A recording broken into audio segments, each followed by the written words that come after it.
so many songs for the new record. Was it hard to decide which ones will make it? It was extremely difficult. I think it was easy to go from 70 to about 30, because because we allowed ourselves to finish all these ideas. Obviously, some of them are, they're not that great. I mean, they're great, they're good, but we're looking for great. The bar is set at great, so anything under great immediately got thrown out. So that was sort of easy because we tried different things, and sometimes you try something and you miss. It doesn't really turn out the way you wanted to. So we had 30. I had 27 songs that I was like, okay, now this is gonna get hard. But at that point, it's about choosing a direction too. Yeah, it's about making a good complete album. I mean, the problem was we had a lot of ballads that we liked, a lot of slow songs that we liked, but we didn't want to put too many slow songs on the record because it just gets a little sleepy. So yeah, I mean, we all agreed on about 15, 16, 17 maybe. That was the ones, and then it's just every day we kind of knocked one off, brought one back in, looked at the album, figured out okay, the end of that record needs something more exciting. Let's take this one and put that one there. It really it was kind of a fun puzzle making. The good news is that some of those songs might be used later down the road, and they're great songs. So I'm working on a solo record version. You know what? I think we should have an EP of all the ballads and call it Sleepy. Sleepy Plan. Or how about Ballad Salad? Toss that salad. Toss my ballad.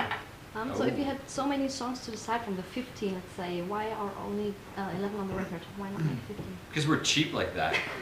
Because honestly, I think that a record that gets too long, it gets you lose interest. And I mean, it's not a matter of being insulting to fans. It's just that I really believe that if you have 5 great songs that are all kind of similar, you better just pick one, and that way, because then we can't figure out which one to play. And even like myself, I listen to a record, and after 25 minutes, 30 minutes, 35 minutes, 40 minutes, okay, I'm done. So I find myself, a lot of records that I like, I know all the 5, 6 first songs, and then the back end of the record, I know them, but not that much because I usually don't drive that long.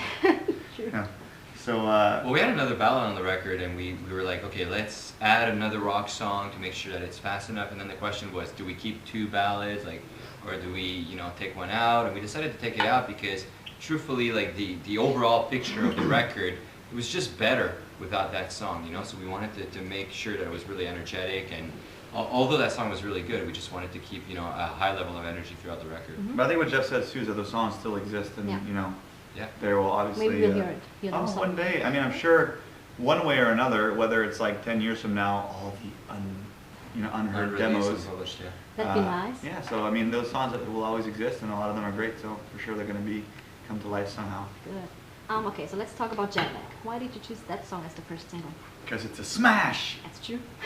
I think because in a certain way, when you're going to for a single, you want to have your best song, or at least a song that people respond to, and it's catchy. You're going to radio.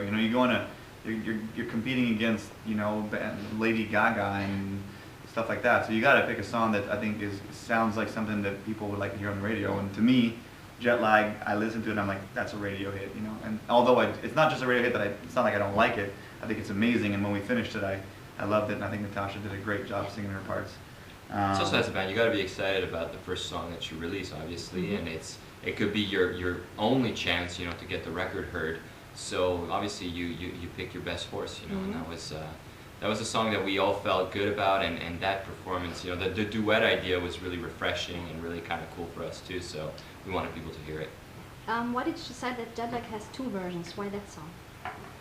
Because we've always kind of toyed with the idea of doing a French version of something, or a French song, and it's kind of a big leap for us. I don't sing in French. I'm not really comfortable with doing it because I've never done it before. You sound good. Thank you.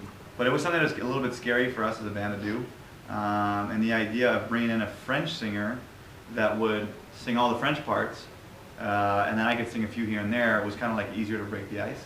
And since this is a song that was the single, and it seemed like a good idea to be, because we know a lot of French singers, I mean, coming from Montreal, so it seemed like a good idea to be able to break the ice with a girl there. So that was the idea behind it. Why is the French version only partly French, not completely French?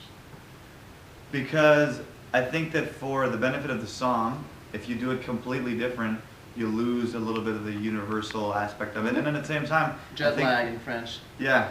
Can't translate. en décalage horaire. We just felt the hook just sounded better in English. You know, that's the only reason. Okay. Plus, I think it's, you know, for people that don't speak French, I think it's cool to be able to still like that song because they can sing along to it, but have parts where they, if it's the entire thing in French, someone that doesn't speak French probably wouldn't really Pay get it. attention, yeah. Okay. Was it different to record in French? Absolutely. in English? It's very weird.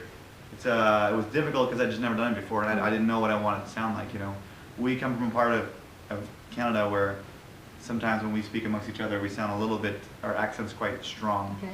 and it's easy to fall in that direction when you sing in French, but It's also easy to overcompensate. Yeah, the exactly. other way. It's easy to overcompensate and sound too France French. Mm-hmm. So that was a challenge, but it went pretty quick. You know, we did it, and the guys were giving me some pointers like, "That sounded awful. Do it again." We're used to recording in French. Like all my bass parts are French. Yeah, that's true. You're used to it, but I'm not. Yeah. What was it like hearing a simple plan song with female Sorry. voice in it? It's fine. Pardon me, say that again? What was it like hearing a simple plan song with a female voice in it? Amazing. Yeah, it was Sexy. It's a lot Very, sexier. Attractive. Yeah, I think even we did a few performances with girls here and there, and it's always everyone gets excited when we get a girl. I do a lot of voice performances in with our girls ears. myself. Oh yeah, Yeah, I mean, I perform very I well. perform very well under pressure, but I don't know. It felt good. It felt really right, and yeah, I don't have anything else to say about the performance. It felt good? It felt good. Why did you choose Natasha Bedingfield and Mary May for the female parts? Because they're awesome. Because they have great voices. They're cool girls. You know, they have a good career going for themselves, and they're, you know, I think when they heard the song, they were immediately into it. That's a big factor. You know, a girl has to be into it. Of course. She Yeah. doesn't like it. Because rape is not No, right. there's no means It's not no. allowed in our country. You don't It's want not her. here either. You don't want her Okay. to do something she doesn't really want to do. Yeah, so they were very excited about the song. Loved the song. We had a blonde. We needed a brunette. Yeah. You know, so. So that's why, yeah. It's just a matter of like asking a bunch of people, and they, you know, they were responding the best, and they were super into it, and we're big fans of theirs. Okay. Who will perform the female parts of Jet Lag live? David. I will. It depends. I think we're going to try to get as many female vocalists, you know, guest vocalists here and there as we can. Mm-hmm. We've already did an acoustic performance with a girl from Canada called Saïda Babakariba. Yeah. We're gonna have a surprise on Rockin' Park, Rockin' Ring. Oh. Yeah. So whenever we have, it's possible to get someone to come and sing the parts. So it would be great. We're just But- gonna be sluts, like Yeah. female vocalist sluts. Yeah. But what I mean, if we can't do it, then you know David will have to sing it. Cool. So tonight you'll sing. Who knows? Maybe there's a girl. fan out there that can sing it. Maybe there's gonna be a girl that's gonna come out of me. She's gonna come on stage. You should put a wig on for that song. Come out in a dress and high heels. Oh my god. Okay, so a few questions from the fans. Is there any plans for a European or twice now? So unprofessional. Or a Germany tour at the end of the year or maybe beginning of next year? Nah, we don't really want to do Germany this time around. Yeah, of course, we're definitely coming to Germany. We want to tour more and more than we ever have before. You know, we want to play cities that we never did before. Obviously, there's a schedule that we're not aware of. You know, we don't know what's going on, but for sure, like I can tell you 100%, we're going to tour here probably once, maybe even twice. Oh yeah. Nice. What do you prefer, playing big stadiums or small club gigs? We don't play stadiums. I like playing You a did in small Canada? gig Big inside a arenas. big Yeah, stadium. I'm teasing. I like both. I like the variety. I like doing acoustic shows. I like doing small clubs. I like doing big shows. I like it. That's the fun part is being able to Variety. do all of them. We're just sluts in every aspect of our lives. It keeps it fresh, you know. Like, it's interesting to see the difference between the energy in a small club and the energy of a full packed arena. You know, it's just different types of energy, but it's very energetic. Energy. A lot of energy. Energy is the key word today. Yeah, I can tell. Want Red Bull? I had a Red Bull. You want a rebel? I got a rebel too. You want a rebel? You want a copy, man? You want a copy? I want a copy right now. Wow. What's your favorite memory of Germany? You've been here a few times now. I think all the big festivals we've done are pretty epic. You know, there's biggest crowds. Some of the biggest crowds we played for. Rockin' Ring, Rockin' Park, Southside, Hurricane. Yeah. We've been Fun really lucky to festivals. play all of them. And all the beer. And the cars.